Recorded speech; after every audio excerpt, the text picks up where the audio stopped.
अब भी मेरे को ऐसा होता है, मैडम नहीं दिखती ना, अब भी नर्वस हो जाती हूँ। बिना इंटरेस्ट के तो देखो स्किल नहीं सीखी जा हाँ, सकती, नहीं सीख पॉसिबल नहीं सकते है। हैं। जिसका इंटरेस्ट है, जिसको पता है, जिसको पैसे की कदर है, हाँ, वो सीख के जाएगा। वही सीख के जाए। वो बोल रहे हैं तू टैलेंटेड है, तू इंसान के पास जा रही है, देखेंगे हम भी किसे बनाओगी।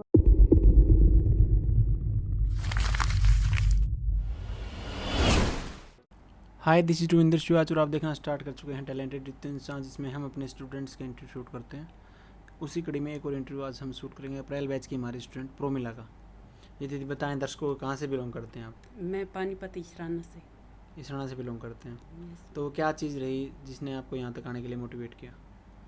यहाँ ड्रेस तो नहीं, मैडम की हर ड्रेस से थी जो मोटिवेशन लेके आती थी, अब भाई मेरे को भी यही बनानी है।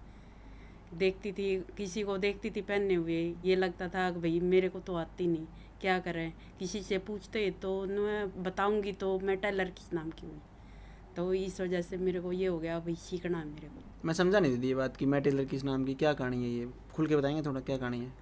कहानी ये थी भैया, जैसे मेरे को सीखने का बहुत शौक था, हर सिलाई से रिलेटेड, हर उससे ये होता था भाई ये भी चीज़ सीख लेती, मैं ये भी चीज़ सीख लेती, लेकिन किसी से पूछते हैं ना तो वो मना कर देते। अग भाई मैं नहीं सीखा, मैं तेरे को बताऊंगी तो मैं टेलर किस नाम की होगी, अग भाई तू अपना दिमाग खुद खर्च कर इसको। अच्छा, कि मैं नहीं बताऊंगी ये नहीं, ये तकनीक मैंने कैसे सीखी है ऐसे? हाँ हाँ हाँ। तो कब फिर की बात है मैं ये लगभग, कि शुरुआत से ऐसे कर रहे हैं आपके साथ? नहीं, मैंने फिर जैसे घर पे थी, मैं 8वीं क्लास में थी, भाभी या दीदी सिलती थी सूट, वो देखती थी, उससे कुछ कुछ आता था मेरे को ना। जैसे सूट सिलते ना, मेरे को ये होता कि भाई मैं भी सीख लूँ, लेकिन मेरे को मम्मी को बोला कि भाई मैंने सिलाई सीखनी है, मम्मी बोली मेरे पास सूट ना है, तो मना कर दिया। फिर उसके बाद जैसे शादी होगी, शादी के बाद स्कूल ज्वाइन किया मैंने। स्कूल क्या पढ़े? प्राइवेट। पढ़े नहीं थे पहले आप? +2 कर रखी है भैया। तो स्कूल क्यों ज्वाइन किया? स्कूल भैया पैसों के लिए। अच्छा, क्या करते थे वहाँ पे स्कूल में आप? स्कूल में पढ़ाते थे बच्चों को, अच्छा। 5वीं क्लास तक के बच्चों को पढ़ाते थे। आप खुद कितने पढ़े लिखे हैं? +2 बोल दिया भैया, +2। प्लस टू के पढ़ने के बाद 5वीं तक के बच्चों को पढ़ा देते थे आप? वो उस टाइम पे पढ़ा देते थे, क्योंकि मैंने जैसे इंग्लिश मीडियम स्कूल से पढ़ रखा ना, अच्छा। तो पढ़ाई में कौन सी ईयर की बात कर रहे हैं आप? कब हुई थी शादी आपकी? 2005 में। 2005 के टाइम की आप बात बता रहे हैं? हाँ भैया, उस टाइम पर तो लगा लेते थे ना। लगा लेते थे, अब तो जैसे पढ़े लिखे हर चीज़ ये क्लियर हो, वो क्लियर हो, तब लगाते हैं स्कूल, इंटरव्यू पूरा लेके तब लगाते हैं। कितने साल जॉब किया आपने? मैंने 2 साल 3 साल जॉब किया। 2 साल की 3 साल? 2 साल जॉब किया था। ओके, तो कितनी पे मिलती थी आपको? 1200 रुपये। हैं? 1200 रुपये। 1200 रुपये? हाँ, मेरे को उसमें यूँ संतुष्टि थी कि भाई मेरी मेहनत के हैं, और उस पैसे को खर्च जैसे जोड़ती भी थी और खर्च भी करती थी। 1200 में जोड़ भी लेते थे और खर्च भी हाँ, करते थे? खर्च भी कर लेती थी। क्या मैं बचा लेते थे उसमें? उसमें से भैया मैंने मान लो 2 साल ये करा स्कूल का, कुछ ट्यूशन का, उसमें से घर पे भी दे देती 100-200 रुपये, उसमें से 300 रुपये बचा लेती थी। उनमें से मैंने एक जैसे चांदी का सेट बनवाया था। क्या सेट? गले का और कानों का, 800 रुपये में 1500 रुपये उस टाइम पे। 1500, महंगाई भी काफ़ी कम थी। हाँ, 1500 रुपये में बन गया था। तो एक एक पैसे की कीमत है भैया, मेरे को शुरू से ही वैल्यू समझ में है, अभी पैसा कैसे कमाई या पैसे की वैल्यू कैसे करें। और उसके बाद क्या किया फिर आपने? फिर मैंने जैसे बहस रखी, बेटी हो गई थी, फिर मैंने स्कूल छोड़ दिया था। फिर सी सेक्शन से हुए थे बच्चे, तो इस वजह से फिर मैंने स्कूल छोड़ दिया, घर पे काम करने लगी, तो घर पे वहीं लड़ाई झगड़ा वहीं वो होता था। किससे लड़ाई झगड़ा? सास से, और किससे होएगा। और अभी क्यों बता रहे हैं? अभी कहाँ क्या करती हैं आपकी सास? नहीं, सास नहीं है अब मतलब आप बता सकते हैं खुल के, झगड़ा नहीं होगा इस बात पे? वो तो भैया मैं तो पहले भी बोल देती थी, मेरे को ये नहीं है भाई नहीं बोलना, बोल देती थी मैं। क्यों झगड़ा क्यों होते थे आपके वजह से? झगड़ा भैया और कुछ नहीं है, जैसे ये होता था कहीं पे चली गई या किसी से बात कर ली, कोई किसी का आना जाना हो गया, या फिर कुछ खाने पीने पे होता था, और तो कोई छोटी छोटी बातों हाँ, को लेकर? छोटी छोटी बातों पे मेरे को तो ये था कि भाई मैं ये बोलती थी, अगर किसी की तरफ बोलना ना, जिसकी गलत है ना उसी को बोलो, ये ना भाई मेरी गलती नहीं है और सास की गलती है तो सास को ना बोल के मेरे को बोल देते थे। ओके। तो आपके हस्बैंड अभी क्या करते हैं? अब प्राइवेट स्कूल में जॉब करते हैं भैया। ओके, तो अभी वो कितना कमा रहे हैं लगभग? वो 15,000 रुपये सैलरी है भैया उसकी तो। 15,000 रुपये। हाँ। और आप क्या कर रहे थे यहाँ आने से पहले? अभी? यहाँ आने से पहले भैया सिलाई कर रही थे। और आप कितने कमा लेते थे सिलाई से? जैसे जैसे अब यहाँ आने से पहले तो वैसे तो 15,000 रुपये थे। यहाँ आना था, मेरे को पैसे चाहिए थे भैया, बाहर आने के लिए पैसा तो ज़रूरी है, बिना पैसे तो कुछ भी नहीं होएगा। बिल्कुल। तो मैंने तो दिन रात मेहनत करके 23-24 हज़ार रुपये एक महीने के अंदर अंदर कमा दिए। भाई मैंने ना रात देखी ना दिन देखा। वैसे जनरली आप 15-16 हज़ार रुपये कमाते, तो वैसे 23-24 हज़ार रुपये कमा के आप यहाँ पे आ गए? नहीं, वैसे जैसे एक तो नॉर्मली कमाते हैं, वो तो मेरी मन मर्जी थी। जैसे भाई मैं मना भी कर देती थी, जैसे कोई ग्राहक आ गया कि भाई ये वो, अरे एक जैसे कोई ग्राहक आता है एक टोरा दिखाता है, जैसे हाँ वो चीज़ें मेरे को पसंद नहीं है। क्यों नहीं है भैया? देखो हम काम कर रहे हैं, काम के लिए वो पैसे दे रहे हैं, बगैर काम तो कोई पैसा नहीं देगा। अगर हम काम अच्छा कर रहे हैं, वो कर रहे हैं, तो वो फिर हमारे ऊपर कैसे डांट फटकार कर सकता? अगर हमारे कस्टमर कैसे डांट फटकार हाँ कर देते हैं भैया, गांव में ऐसे कर देते हैं कस्टमर। हाँ, ऐसा जैसे ये बोलते हैं क्यों, क्या तनाशीलती के वजह है कि वो है। लेकिन मैं बोली भाई मैं काम कर रही हूँ तुम्हारे, अगर मैं काम अच्छा दे रही हूँ ना तो तब आप पैसे दे रहे हो। अगर मेरे काम में कोई कमी है ना तो वो बताओ, अगर वो ठीक ना की हो तो मेरी गलती है, तब आप मेरे से लड़ाई झगड़ा जो भी। ऐसे कस्टमर कितने हैं आपके जो? ये 2-3 हैं। इनको क्यों याद कर रहे हैं आप? और कैसे कस्टमर हैं आपके? और अच्छे हैं? बहुत अच्छे हैं वो। जैसे ये बोलते हैं भाई तेरे बगैर तो मेरे को समझ नहीं आता भाई। कई टेलरों पे से मुआ भी लिए, वो पहले से तो टेलरों से सिलवाते थे, फिर एक बार मेरे से सिलवाने के बाद वो 3-4 जगह जा लिए। जैसे मैंने मना कर दिया भाई टाइम नहीं है मेरे पास, भाई मैं नहीं सिल सकती, तो वो चले गई। तो वो सूट वहाँ वापस मेरे पास आया, वापस ठीक किया, तब उनने पहना। ओके, तो आप मुझे एक चीज़ का और सही से बताएं। जब आप बता रहे हैं, कितने साल हो गए आपको बुटीक रन, ये अपना काम करते हो घर से? 12 साल हो गए भैया। और पहली कमाई कितनी थी आपकी? किसकी पहली कमाई भैया जैसे 70 रुपये से सिलाई स्टार्ट की थी। 70 रुपये से? 70 रुपये से। ओके। उस 70 रुपये में इंटरलॉक करके और प्रेस करके देती थी। अब मुझे एक चीज़ बताएं, आप जब आप 10-12 साल से काम कर रहे थे, लोगों के लिए काम कर रहे थे 10-12 साल से, तो अभी क्या महसूस हुई आपको? टैलेंटेड इतनी समझ आती हूँ, 3 महीने ऑफलाइन करती हूँ, ये करती हूँ, अब क्यों? क्योंकि भैया देखो मेरे पास ब्लाउज सिलने के लिए आते थे, मैं मना कर देती थी, मेरे को आता ही नहीं था, ब्लाउज सिलना नहीं आता। इतनी बड़ी विद्या है क्या ब्लाउज? हाँ में तो थोड़ा कपड़ा लगता है, लेकिन अब छोटी लगने लगी। कपड़ा भी कम लगता है उसमें तो। हाँ, और पैसे ज़्यादा लगते हैं। हाँ पैसे ज़्यादा लगते हैं। अब तो अपन ने पैटर्न लॉन्च करके उसी से रख के काट दिया। हाँ, मेरे को ये नहीं था, मैंने किसी की ड्रेस देखी थी, वो अपना खुद जैसे गली में करती है, एक और लेडीज सिलाई करती है, उसने प्रिंसेस कट बना रखा था, लेकिन मेरे को ये नहीं पता था भाई ये ऐसे कटता है, कैसे बनाया होगा। मेरे दिमाग में ऐसे चलता रहता। अब भाई मैंने ये ड्रेस बना लूँगी, कॉलर है ये भी नहीं पता था। कॉलर भी बना रखे ये भी नहीं पता था? नहीं पता था भैया। फिर आप कर क्या रहे थे 12 साल से? 12 साल से simple suit salwar, inner suit salwar या जैसे अंडरग्राउंड पाइपिंग यही करते थे। और छोटा मोटा कर दिया कुछ 3-5 इधर उधर बटन लगा दिया। वही काम था। मैडम अच्छी डिजाइनर हो गई। जैसे ये कहते थे कि भी तेरे को सिलाई आती है, क्यों जा रही है?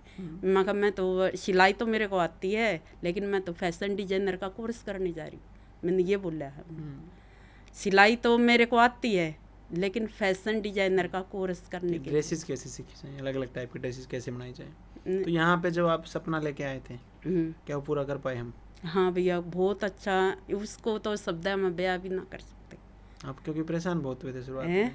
ये दीदी को मुझे याद है कि कब आए थे आप? लेट आए थे 1-2 दिन? नहीं भैया मैं तो 1 तारीख को ही आ गई थी। तो क्या इशू रहा था कि रूम नहीं मिला था आपको ना? नहीं रूम नहीं, वो वहाँ पे पीजी में रहते थे ना।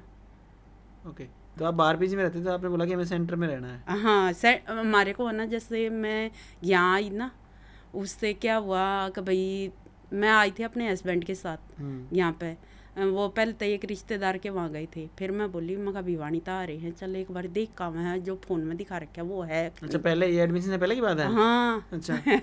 मैं कहा देख के आऊँगी क्या कुछ है क्या नहीं है। फिर मैं कहा ले मैंने फ़ोन किया था यहाँ पे कि भाई ये आ सकते हैं संडे को, ओपन रहता है या नहीं रहता? उन्होंने कहा हाँ ओपन रहता है। हाँ ठीक है, मैडम से भी मिलना है। तो जैसे ही मैंने को पता लगा कि भाई मैडम नहीं है, मैं नर्वस सी हो गई थी भैया। क्यों, मैडम कहाँ गई हुई थी? मैडम ओपनिंग पे गई थी।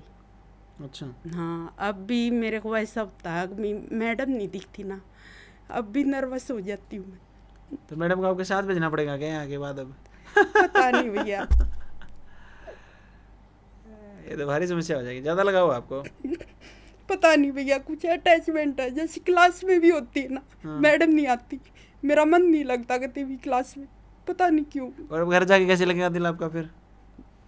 मैंने वो जैसे मैडम ने बोला था ना फेयरवेल पे कुछ बातें बोल रही थी मैडम वहाँ पे स्टेज पे, वो रिकॉर्डिंग करी, मेरे तब भी आंसू ऐसे निकल रहे थे। मैडम बोल रही थी और मैं रो रही थी, ऐसा हो रहा था। ये कब से है आपको इतना अटैचमेंट मैम? ये आने के बाद कि पहले से है? नहीं, पहले से ही हो रखा है अभी। कहीं ऐसा तो नहीं कि मैम की जर्नी में आपको खुद दिखते हो आप कि भी अभी मेरी तरह आगे गई है, मतलब? हाँ, कुछ ना कुछ तो है भैया कि मतलब हम एक जैसे ही हैं।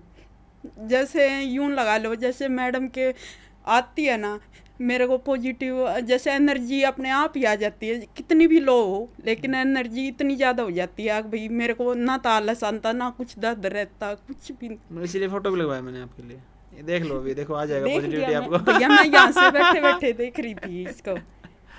ओके, तो अभी मैडम के साथ जो फोटो होंगे ना उनको बड़े बड़े फ्रेम करके लगवा लेना, आपका दिल लगा रहेगा। हाँ, मैं तो ये फोटो हर फोटो खींचती, हर वो करती। मैंने तो वरना क्लास में भी बोल दिया था।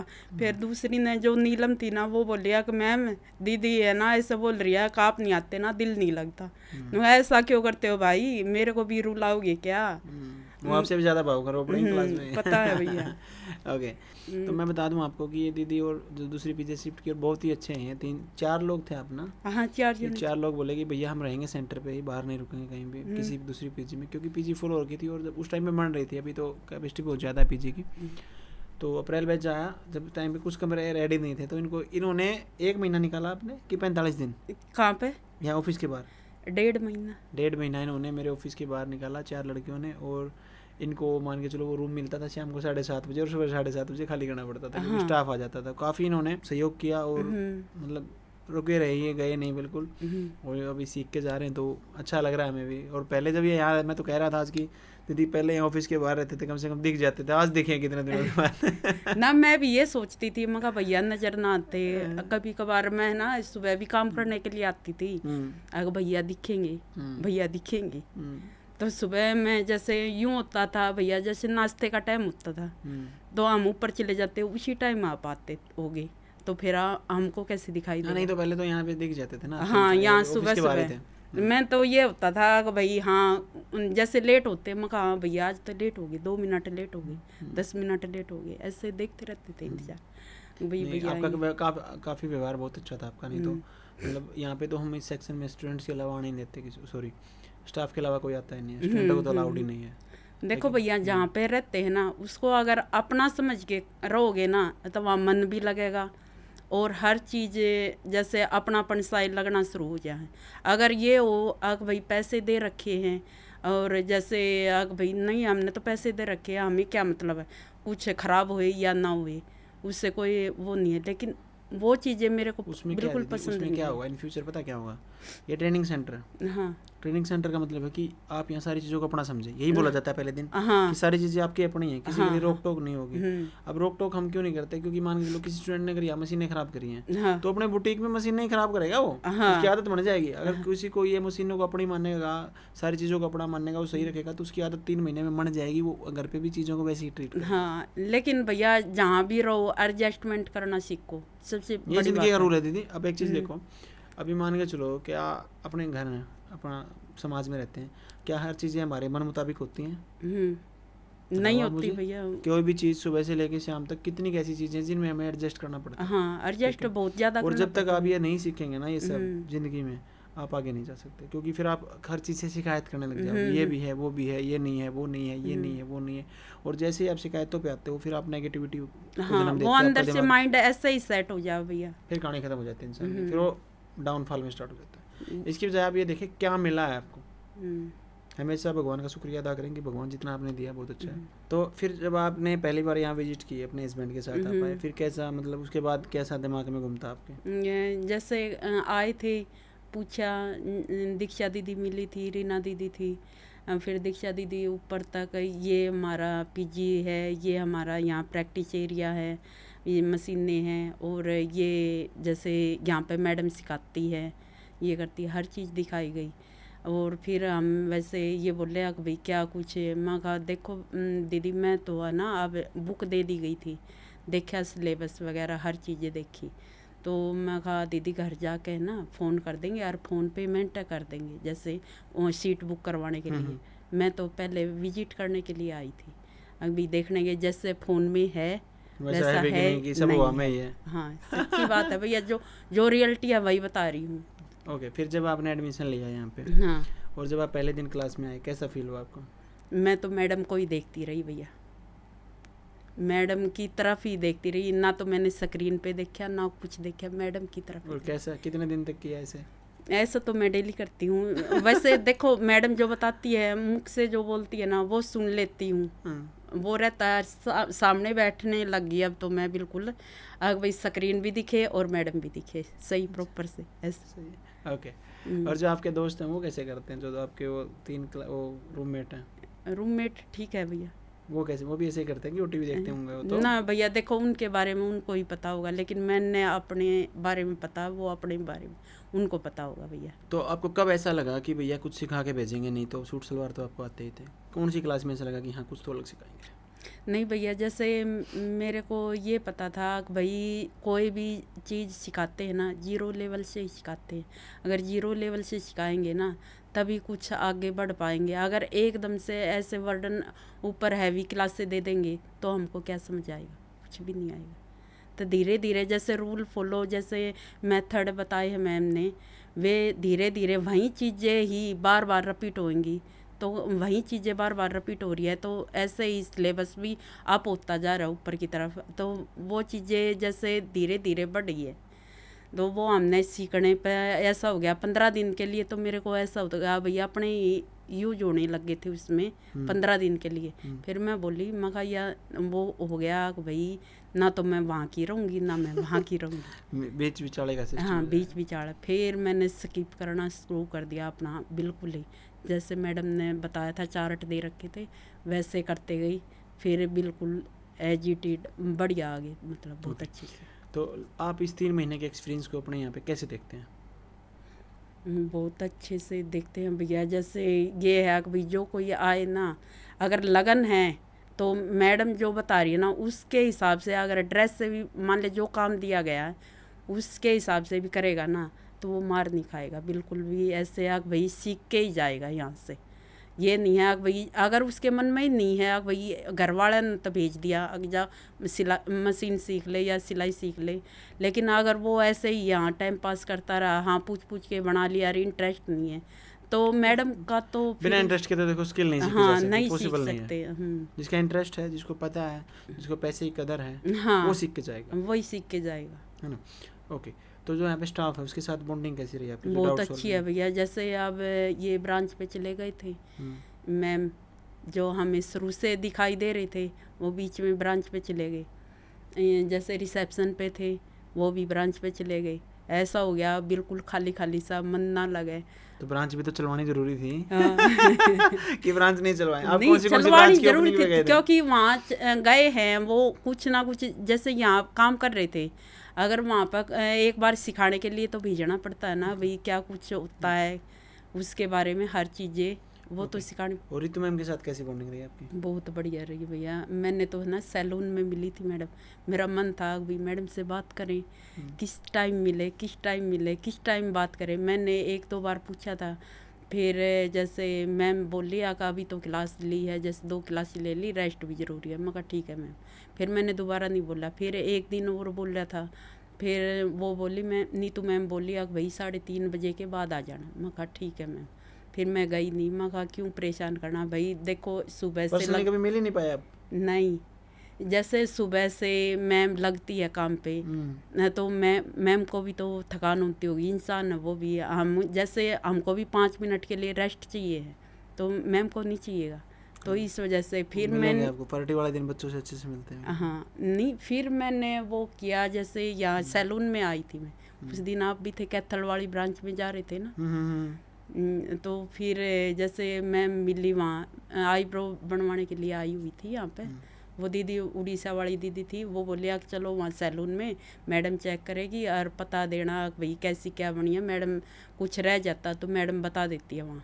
आपकी बनवाई थी क्या? हाँ, आपने? हाँ, उड़ीसा वाली दीदी ने बनाई थी? नहीं, हाँ वो उसने बनाई थी। सही बना रखी थी? नहीं, थोड़ी कमी थी। फिर जैसे मैम जो सिखाती है ना यहाँ पे, उसने बोला कि भाई ये कमी है, इसको ठीक करो। तो फिर मैं तो है ना, जैसे ही मैम आ गई, मगर चल मौके का सही फ़ायदा हुआ मेरा तो यहाँ आने का। अगर मैडम तो बात होगी। ओके, तो आप कौन सी ब्रांच की ओपनिंग में गए हैं? हम रोहतक वाली ब्रांच में गए और चरखी दादरी वाली में गए। 2 ब्रांच की? 2 ब्रांचों में। कैसा लगा आपको ब्रांचेज ओपनिंग में जाके? बहुत बढ़िया। हाँ, करती हूँ, मज़ा आ गया भैया। जैसे बस में गए वहाँ, जैसे रोहतक वाली में है ना, ये हो गया था भाई मैम आई हमारी बस में आ गई, दूसरी बस में नहीं गई। हमारे तो जैसे थकान जो हो रखी थी ना, हल्की हल्की सी होती नहीं है भाई, सफ़र में थक से गई, वो थकान बिल्कुल ही गुम होगी। मैम के साथ जैसे फ़ोटो क्लिक हुई है, वीडियो बनाई है, वो चीज़ें वहाँ पे की। ओके, तो दीदी जो अभी रैंप वॉक होगी उसकी क्या प्लानिंग है आपकी फेयरवेल पार्टी की? उसके लिए भैया मैं नहीं आ पा रही हूँ, उससे पहले ही चली जाऊँगी। क्यों? क्योंकि मैं शादी आ रखी है। किसकी शादी? आपकी तो होगी 2005 में। मेरी बहन की लड़की की शादी है भैया। अच्छा, हाँ, उसी दिन है? जैसे 30 तारीख को है, हमें भी तो कुछ खरीद के लाना पड़ेगा भाई, उसके लिए भी तो टाइम चाहिए ना भैया। फेयरवेल पार्टी का फिर आपको सारी उम्र याद रहेगी ना, फिर आऊँगी ना भैया नेक्स्ट में। हाँ, मैंने सोच रखा है, बीच बीच में आती रहूँगी। ओके, तो यहाँ से जाने के बाद अब क्या प्लान्स हैं आपके, क्या करेंगे आप? मैं जैसे भैया घर पे ही बुटीक ओपन कर रखा, पहले से ही कर रखा है, घर से ही करूँगी, वहीं से ही ग्राहक जुड़ गए हैं मेरे। यहाँ आने से मेरे को कॉल भी आता है, कब आएगी तू, कॉल भैया आएगी ना हमें कॉल कर देना। हम जानते हैं आपके एरिया में? हाँ जानते हैं, दिल्ली तक सूट आई है भैया मेरे पास। वो बोल रहे हैं तू टैलेंटेड है, तू इंस्टा के पास जा रही है, देखेंगे हम भी किसे का बनाओगी। मका जी ये देख लिए, हमारा नाम नहीं डुबोना है, हमारा नाम नहीं डुबोना बिल्कुल भी नहीं डुबोएंगे भैया। कति मैंने जो ड्रेस बना कर ले जाकर रखी ना घर पे, गैदर्स वाली फिरोक और ये पेपलम कुर्ती, टूलिप सलवार वगैरह, ये सब बोले कैसे तो रेडीमेड ड्रेस से आती है। तो अंत में यदि महिलाओं के नाम कोई संदेश देना चाहेंगे आप? हाँ भैया, जैसे जो सीखना चाहती है घर बैठे ही अर्न कर सकते हैं, इसमें खर्चा कुछ नहीं लगता। मैडम वाली बात है, अभी खर्चा कुछ नहीं लगता, पैसा ही पैसा है, क्योंकि छोटी सी मशीन से शुरुआत की जा सकती है। हाँ भैया, और इतना बड़ा इन्वेस्टमेंट नहीं है कि मतलब करने से पहले सोचे। नहीं नहीं नहीं भैया, जैसे छोटी सिलाई मशीन से भी कर सकते हैं, स्टार्टिंग से पैसे कमाओ और फिर अपनी बड़ी मशीन लेके आओ। आप कौन सी मशीन में काम करते हैं? मैंने तो अम्ब्रेला मशीन थी, जैसे अब घर जाती हूँ ना सैटरडे को, 15 दिन में जाती हूँ मैं घर, तो वो मैं मशीन चला नहीं पाती। मैं बोली मैं ये मशीन लेके आनी है। प्रेस मेरे को यूज करनी नहीं आती थी, देख तो रखी थी ऐसी प्रेस से, लेकिन यूज करना यहाँ पे सीख गया भाई, ऐसे ये प्रेस ऐसे यूज होती। वो प्रेस भी मंगा ली भैया मैंने तो पहले से। तो अभी आप देख पा रहे थे हमारी बहन प्रोमिला का, जो कि बिलोंग करते हैं इसराना पानीपत से, और अपने घर से अभी ये काम स्टार्ट करेंगे। और इनको एक बात चुभ गई थी कि अगर मैंने किसी को या आपको बता दिया तो मैं टेलर की इस बात की, तो अगर आपको अपना कोई कंपटीशन रेडी नहीं करना तो किसी के ऊपर टोंट ना करे और जो सीखना है उसको सिखा दे। क्यों? हाँ भैया। ओके, और ज़िंदगी में कंपटीशन कभी कुछ नहीं होता, सिर्फ अपने ऊपर ध्यान दें और ये सोचें कि मुझे खुद बेटर कैसे बनना है। कंपटीशन नाम की कोई चिड़िया यहाँ पे नहीं उड़ती। जिस इंसान ने कंपटीशन को देखना शुरू कर दिया वो मर जाएगा, क्योंकि वो कंपटीशन को देखता रहेगा और ख़ुद की बेहतरी के लिए कभी काम नहीं कर पाएगा। तो इन्हीं बातों के साथ इस इंटरव्यू को हम समाप्त करते हैं। मिलते हैं आपसे नेक्स्ट इंटरव्यू में, और इस चैनल को सब्सक्राइब कीजिए। Thank you. इंसान नाम है उसका,